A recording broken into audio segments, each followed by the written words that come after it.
उसके हिसाब से सवाल ये है आप सब में से कि कितने लोग थे जिन्होंने शुरू में ही जब जानवर इमेजिन किया तो घोड़ा इमेजिन किया था? कोई है भाई? मैंने कहा कोई जिनके घर में जानवर हैं, आंखें बंद रखो। किसी ने भैंस इमेजिन करी थी, किसी ने गाय इमेजिन करी थी, किसी ने कुत्ता इमेजिन किया था जानवर के रूप में। वहीं से बैठे बैठे बोल दो कोई और जानवर इमेजिन किया था? गाय और भैंस ही करी। चलिए, अभी घोड़े मिल गए वहां जाकर रिश्तेदार के यहाँ। किस किस ने अपने नाना का इमेजिन करा था? किस किस ने अपने मामा का करा था? किस किस ने अपने रिश्तेदारों के यहाँ किया था? ससुराल में भी करा था। अपने घर में भी किसने करा था? खुद के घर में। ठीक, आंखें बंद रखो, आंखें नहीं खोलनी। अमरिंदर की गांव पे चला गया। अच्छा, फिर जब घोड़े मिल गए तो किसी ने घोड़ी भी इमेजिन करी थी, मैं घोड़ी पे बैठ के जाऊंगा। एक दो जने ने घोड़ी। सफेद घोड़े किस किस ने इमेजिन करे? काले घोड़े किस किस ने करे? नीले घोड़े किस किस ने करे? घोड़े के अलावा कोई दूसरा जानवर भी था? नहीं था। चलो, शहर जब चले गांव के बाहर दौड़ते हुए, कौन कौन था जिसके मम्मी के कील चुभी थी, सूड़ लगी थी? पापा के लगी जिसका, खुद के लगी जिसका लगी तो लहू किस किस ने फील होया? चोट सी फील हुई, दर्द भी होया? किसी का दर्द भी होया? अच्छा, और सारे कपड़े खूनम खून हो गए किस किस के? 4 लोगों के। चलो, जो है कि आप पढ़ते टाइम ज्यादा इमेजिन कर पाओगे, सुनते टाइम ज्यादा इमेजिन कर पाओगे, या फिर देख के करोगे? पढ़ के कौन कौन कर सकता है? पढ़ के इमेजिन कौन कौन कर सकता है? सुनते टाइम इमेजिनेशन सारे ही कर सकें लगभग, है ना? लगभग है, एक तो सुनता ही नहीं, ध्यान ही कहीं और है, वो तो बात अलग है। और देख के इमेजिन कौन कौन कर सके? भाई देख रखा है, उसके अलावा कोई दूसरी टाइप का राजा भी हो और रानी, 3 जने ही से हैं। मतलब वो देखने के बाद भी वो उससे अलग एंगल से सोच सकते हैं, वो ऐसा कह रहे हैं। अच्छा, इसको हम ऐसा मान सकते हैं कि ज्यादा दिमाग काम कब करेगा? जब आप वह चीज अपने आप इमेजिन करोगे, या सामने वाला कोई कह रहा है दिखा देगा बस वैसे? अपने आप इमेजिन करेंगे तो ज्यादा दिमाग। अच्छा, यह लाइन किस किस को मालूम है कि शरीर के जिस अंग के ऊपर आप काम कराएंगे, जैसे कई बार आदमी ने पेट कम करना हुआ है, जिम में जावे ना हो तो पेट की एक्सरसाइज करावे, किसी ने डोले बनाने हुए तो उस हिसाब से करावे, किसी ने चेस्ट बनानी हो, छाती बनानी, उसके हिसाब से, किसी ने टांगे मजबूत करनी, टांगों की। यानी शरीर के जिस अंग से काम लोगे वही अंग मजबूत होएगा। तो दिमाग का अगर इस्तेमाल करेंगे तो ही दिमाग मजबूत होगा। अगर वो चीज हमको सारी चीज परोस के दिखण में दिख जाए, या तो तस्वीरों में या फिल्म में या नाटक में या टीवी के ऊपर ऑडियो विजुअल में अगर सामने दिख जाए, क्या तब भी हमारा बच्चा कोई चीज इस्तेमाल करेगा, दिमाग इस्तेमाल करेगा? अगर परोस के दे दिया, है ना? तो यानी कि आपको अगर हम फ्री का अनाज दे देंगे तो आपको कमाने की आदत चली जाएगी। अगर आपको टीवी पे सारे एंटरटेनमेंट दे देंगे तो आप अपना मर्जी का एंटरटेनमेंट नहीं कर पाओगे। आज की यात्रा में और कल की और आज की यात्रा में किस किस का जी करा कार्टून देखने का, फिल्म देखने का? याद ही ना आए? एंटरटेनमेंट हो रहा है आप लोगों का। अच्छा, टीवी वाले एंटरटेनमेंट से बढ़िया एंटरटेनमेंट है कि उससे खराब है? टीवी वाले तो बढ़िया है कि टीवी वाले तो खराब है? मतलब टीवी में जब एंटरटेनमेंट करते हो तो भी इतना ही मजा आवे कि अब ज्यादा आ रहा है? देखो अब शरीर भी काम कर रहा है, दिमाग भी काम कर रहा है, अंदर से खुशी भी ज्यादा है, बड़ा सिंपल सा है। तो ये इसका मतलब है कि टीवी एंटरटेनमेंट नहीं करता। अगर आपको सच में एंटरटेनमेंट करना है तो एंटरटेनमेंट के क्या तरीके हैं, आप एक दूसरे के साथ कहानी कह सकते हो, अपनी बातें बताओ, अपने बारे में बताओ, औरों के बारे में बताओ। इमेजिन करो कि मैं जब छोटा था मैं यूँ करा करता। या आप कहानी पढ़ सकते हो, कहानियां पढ़ने को दी जा सकती हैं। या अपनी जो देसी स्टाइल के जो सॉन्ग होया करते या जो गीत होया करते, आप उनका अरेंजमेंट भी कर सकते हो। अपने गांव में देसी सॉन्ग वालों ने बुला लो और अपना उस पर कोई कार्यक्रम करो और बालकों ने दिखाओ। सुना देंगे गीत, ठीक है। और नहीं तो जिस बच्चे ने जो करना आवे वो सिखावे।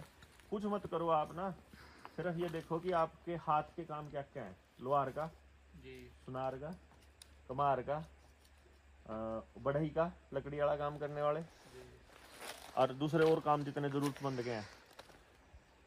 एक छोटा सा काम कर लो अपने गांव में ना, या अपने आसपास, जैसे अगर कोई शहर में रहता है तो अपनी सोसाइटी में एक इवेंट ऑर्गेनाइज करो कि आज की इवेंट का जो लीडरशिप है वो बच्चे करेंगे। बच्चे और बच्चों का सामान बिकेगा। जिसने पेंटिंग आवे अपनी पेंटिंग बेचो, जिसने चाय बनानी आवे अपनी चाय बेचो, जिन्हें अपना नींबू पानी बनाना आवे नींबू पानी बेचो, और फिर सारे पेरेंट खरीदेंगे। जिसका सबके बच्चों ने कुछ ना कुछ ले आना है और उसको सब खरीदेंगे, कोई ना कोई खरीदेगा। उसको अपने करे हुए की वैल्यू का पता चलेगा, नहीं तो कदे भी पता नहीं चलेगा। और एंटरटेनमेंट, बालक का सवेरे से लेकर रात तक अगर वो मोबाइल मांग ले तो मैंने कह दियो, रोटी भी नहीं मांगा है, वो भी नहीं कहा मैंने भूख लग रही है। और शाम को जो हैप्पीनेस का लेवल है अलग ही होगा। एंगेज करना जरूरी है बच्चों को ना, काम पे लगा के रखना सारा दिन। जब और कुछ काम ना पावे तो अपने बालक पे तो सामान ठुआन दे रहो और कुछ नहीं, दोनों का दही सारे रोडे ठा के भरान गिर दे और फिर टेम बच जाए तो उड़ान गिर दे। ऐसा इतना बतेरा, क्योंकि अगर आपने उसको फ्री छोड़ा, जैसे ही आपने फ्री छोड़ा, या तो वो सोशल मीडिया पे जाएगा, या वो फिल्म देखने जाएगा, या वो कार्टून देखेगा, या वो OTT पे कोई प्लेटफॉर्म खोलेगा, और जैसे ही वो खोलेगा उसके दिमाग का लेवल डाउन होने लगेगा। Social media is totally anti social. हम इस्तेमाल होते हैं, जिसको ये लत पड़ जाए ना कि मेरी कमेंट पे मैसेज क्या क्या आ रहे हैं, जिसको ये पता लग जाए आज इतने वो बढ़ गए, इतने वो आज इतने फॉलोअर, इतने व्यूज हो गए, खत्म।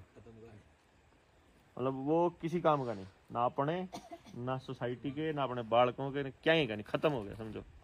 यही पर्पज है। जैसे हर प्लेटफॉर्म, चाहे यूट्यूब है, चाहे इंस्टाग्राम है, चाहे फेसबुक है, हर यूट्यूब क्या प्रमोट कर रहा है, अगर आपकी वीडियो 15 मिनट से ज़्यादा की है तो कम चलेगी, 15 मिनट से कम की है तो ज़्यादा चलेगी, 8 मिनट से कम की है तो और ज़्यादा चलेगी, 3 मिनट से कम की है तो और ज़्यादा चलेगी, 60 सेकंड से कम की है तो उससे भी ज़्यादा व्यूज आएंगे, और 15 सेकंड से कम है तो और ज़्यादा व्यूज आएंगे। हर प्लेटफॉर्म छोटी वीडियोस को, रील्स को प्रमोट करने पे लगा है। उसका सिंपल सा एक ही रीजन है कि वो आपके बच्चों के रिटेंशन पावर को कम करना चाहता है, कि आपकी बताई हुई बात, दुनिया में देखी हुई बात, अन्याय चल रहा है, गलत चीजें चल रही हैं, उनके बारे में सोच विचार का जो समय है वो 15 सेकंड से ऊपर ना रहे आपके बच्चे का। तो आप उनको कितनी ही अच्छी बातें बताओगे, वो 15 सेकंड से ऊपर कभी रिटेन कर ही नहीं पाएगा। इसीलिए आपके बार बार कहने के बाद भी आपके बच्चों पे असर 0 होएगा, यदि आपके आसपास कहीं ना कहीं वो रील्स चल रही है तो कुछ भी असर नहीं होगा। अदरवाइज बहुत सिस्टमैटिक प्लानिंग के साथ साइकोलॉजिकल लोगों ने बैठ करके प्लान बना करके ये स्क्रीन आपके बच्चों के हाथ में दी है। बच्चों के नहीं, माँ बाप के हाथ में भी। अगर सच में बच्चे बचाने हैं ना तो रूल मतलब इस टाइप के बनाने पड़ेंगे कि आपको इस मीडिया का इस्तेमाल होना नहीं है, करना है। और यदि आप सोशल मीडिया पे सिर्फ दिखा रहे हो, सोशल मीडिया पे हम भी दिखाते हैं, अपने सोशल मीडिया पे जितना यूट्यूब पे वीडियोस अपन डालते हैं, सब देख के सारे के सारे पत्रकार सारे यूं क्या कर रहे हैं, आप एडिट करके डाला करो, एडिट करके ज्यादा चलेंगे नहीं। एडिट करके मुझे दिखाना ही नहीं किसी को, सुनानी है मैंने तो अपनी बात कि या सुन लो जिसने सुनना हो, नहीं सुनना तो रहने दो भाई। बोले छोटी डाला करो, मैंने अपने व्यूज नहीं बढ़ाने। क्या चल रहा है, लोग क्या सोच रहे हैं, हमें कोई मतलब नहीं। हमने कह दिया कि यू किया है, ये हमारे विचार हैं, ये बता दो। और जो अपना मटेरियल दूसरे के हिसाब से बनाना, ऐसी चीज को पसंद करते हैं लोग, ऐसी चीज ज्यादा चलती है, समझो वो इस्तेमाल हो रहा है।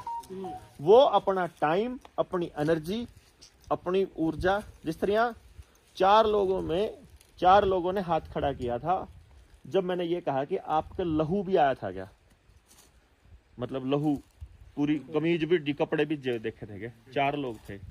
वो चारों लोग वही थे, या तो वो पैदाइशी आर्टिस्ट है, या वो कार्टून देखने वाले हैं, या वो रील्स के चस्कू हैं, वो ही लोग हैं। यानी उनके अंदर इतनी क्रिएटिविटी है और उसका कचरा करने लग रहा सोशल मीडिया। और वो पता है, और उसका पता ही नहीं, उसने खुद नहीं पता कि इसका इस्तेमाल सोसाइटी के लिए या अपने बच्चों के लिए कैसे करें। बहुत डीप थिंकिंग की जरूरत है पूरी समाज को बेसिकली। और माँ बाप को तो ये कर देना चाहिए कि भाई, वो वहां उस दिन दिल्ली भी थे, रोटी नहीं खांदा ना खावे, काम नहीं होता ना होवे, फेल होएगा ना, होमवर्क नहीं होता ना होवे, तन्ने नहीं मिलता मोबाइल, बात खत्म। मतलब एक तरह से ये समझो कि अगर मोबाइल दे रहे हो ना अपने बच्चे का, तो चिट्टा दे रहे हो।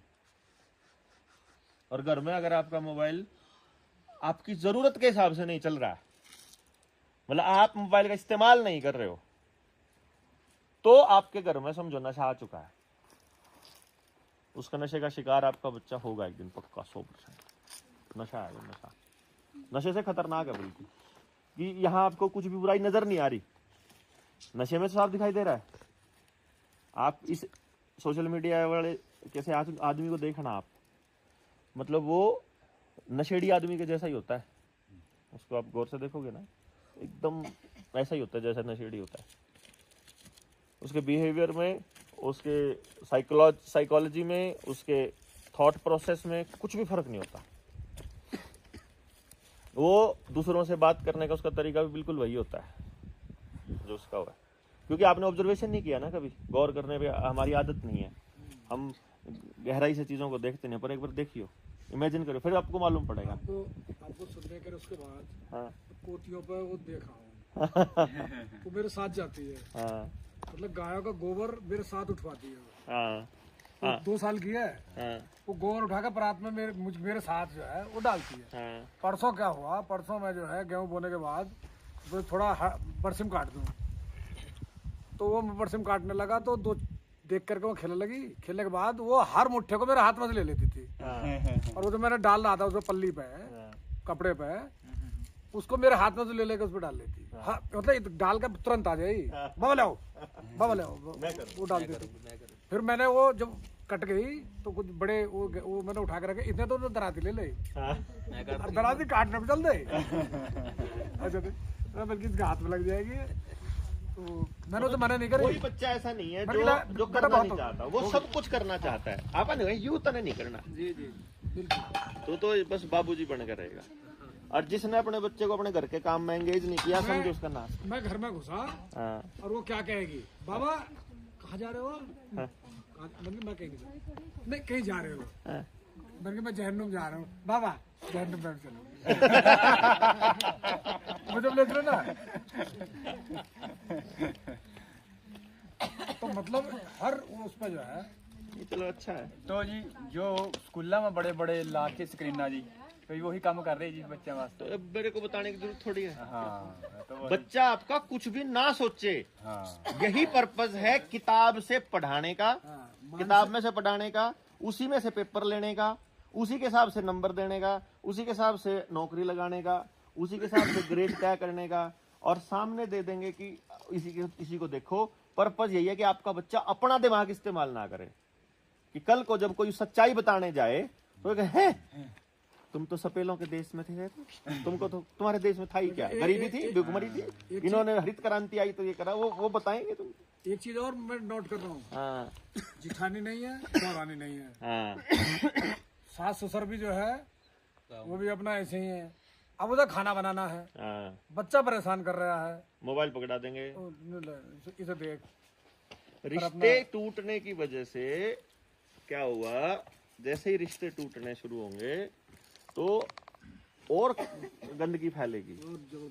मतलब क्या होगा, जैसे अपने तो क्या था, अगर रिश्ते, अगर ज्वाइंट फैमिली है ना, तो चाचा ताऊ बुआ फूफी की लड़कियां अपनी सगी बहन के जैसी होती थी। अगर ज्वाइंट फैमिली है तो जब अपनी माँ से पैदा हुई लड़की है उसको तो बहन की नजर से देख रहा था, फिर वो चाची की कोख से पैदा हुई को भी अपनी सगी बहन जैसा ही देख रहा है, तो उस बच्चे को अपने जीवन की परवरिश में दूसरी लड़कियों को भी सगी बहन के जैसे देखने की आदत हो जाती है, जिसकी वजह से वो पूरे गांव की लड़कियों को सगी बहन के जैसा देखना शुरू कर देता है, जब तक वो उस जवानी वाले दौर में एंटर नहीं करता। लेकिन जहां न्यूक्लियर फैमिली है, कल्ली फैमिली, वहां तो कईयों का तो बाण भी नहीं है, और जिस तरह मान लो विन्नी का बाण नहीं है, तो जब भी यही जिस तरह जिस उम्र में है, अब टीनेजर्स के अंदर जब भी लड़के लड़कियां आपस में एक दूसरे के नजदीक बैठेंगे तो बाहन क्या हुआ उन्हें पता नहीं चलेगा।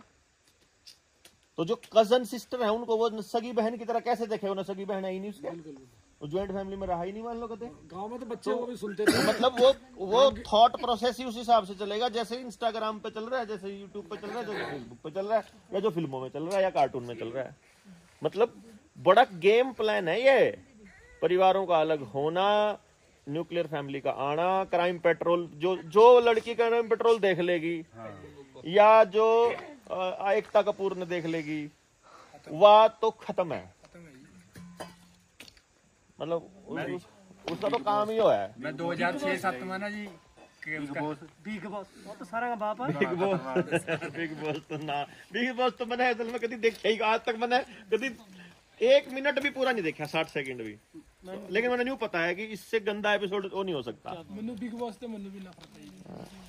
गांव में जो है बड़े मतलब जो सीनियर लोग थे वो ये कह रहे हैं, हाँ, अभी गांव में है वो चलो हाँ, भैया, गांव की बेटी सबकी सबकी होती बेटी, है, बिल्कुल। गांव की बहन सबकी बहन होती है।